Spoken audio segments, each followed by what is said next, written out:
అదేవిధంగా ఈ కంటోన్మెంట్ పరిధిలో ప్రజలు ఉంటున్నటువంటి అనేక సమస్యలు ఏవైతున్నాయో వాటి పట్ల సమగ్రంగా అవగాహన చేసుకొని వాటికి విఘాతం కలగకుండా ప్రజలకు ఇబ్బంది కలగకుండా ఉండేటువంటి మెకానిజాన్ని ఏర్పాటు చేయాలని చెప్పి కోరినప్పుడు వారన్నారు మీరు అక్కడ ఉన్నటువంటి లోకల్ ప్రజాప్రతినిధులు ప్రజలతో సంపూర్ణంగా ఇంటరాక్ట్ అవుతాం, మీతో పూర్తిగా చర్చించిన తర్వాత నేను తీసుకుని చెప్పి రాజ్నాథ్ సింగ్ గారు కూడా కూలంగా చెప్పడం జరిగింది.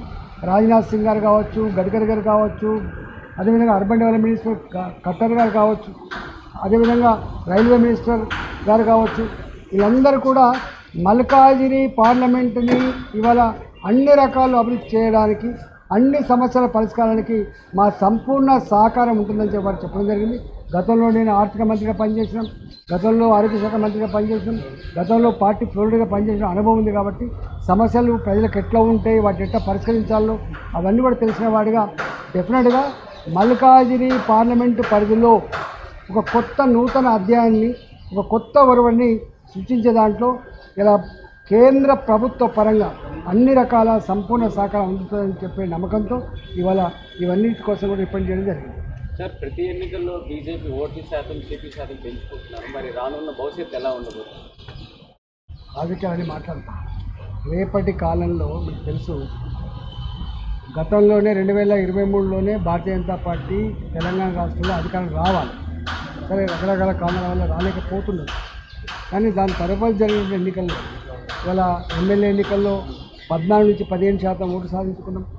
ఈ 6 నెలల కాలంలోనే 14-15% ఉన్నటువంటి Bharatiya Janata party vote bank ఇలా 36% పెరిగింది, 30% మొత్తం దేశంలో అత్యధికంగా ఓటు షేర్ సాధించుకున్నది ఈ మొత్తం పార్లమెంట్ ఎన్నికల్లో 29 రాష్ట్రాల్లో కేంద్ర ప్రాంతాల్లో ఎక్కడ రానంత గొప్ప ఓటు షేరింగ్ ఈసారి భారతీయ జనతా పార్టీకి వచ్చింది. ఇది దేనికి సంకేతం అంటే రేపటి సర్పంచ్ ఎన్నికలు కావచ్చు, మండల పరిషత్ ఎన్నికలు కావచ్చు, జిల్లా పరిషత్ ఎన్నికలు కావచ్చు, లేదా రేపు ఏ ఎన్నికలు వచ్చినప్పటికీ ఇవాళ ఎమ్మెల్యే ఎన్నికలు, ఎంపీ ఎన్నికలు ఎట్లా కొట్టాడినామో రేపు మున్సిపాలిటీ ఎన్నికలు అట్లే కొట్టాడతాం, రేపు జిహెచ్ఎంసీ ఎన్నికలు అట్లే కొట్టాడతాం, లోకల్ బాడీ ఎన్నికలు కూడా అట్లే కొట్టాడతాం గ్రామాల్లో. కాబట్టి రాబోయే కాలంలో ఎప్పుడు ఎన్నికలు జరిగినా కూడా రాష్ట్రంలో, తెలంగాణ రాష్ట్రంలో ఏర్పడబోయే ప్రభుత్వం భాజపా ఇవాళ సంపూర్ణంగా బీజేపీ ప్రభుత్వం. సార్, ఒక పార్టీని నమ్ముకున్న వ్యక్తులు ఇంకో పార్టీలో చేరడం ఏ విధంగా చూస్తారు?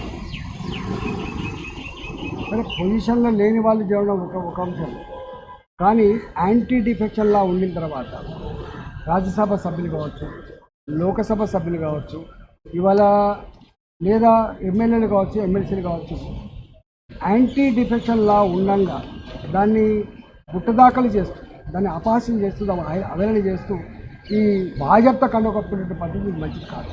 కేసీఆర్ గారు గతంలో వారు కూడా చేసింది ఇదే పని, కానీ వారు 18 మంది ఎమ్మెల్యేలు ఉంటే 2/3 ఎమ్మెల్యేలు చేతికొచ్చేంత వరకు బయటికి తెలియలేదు.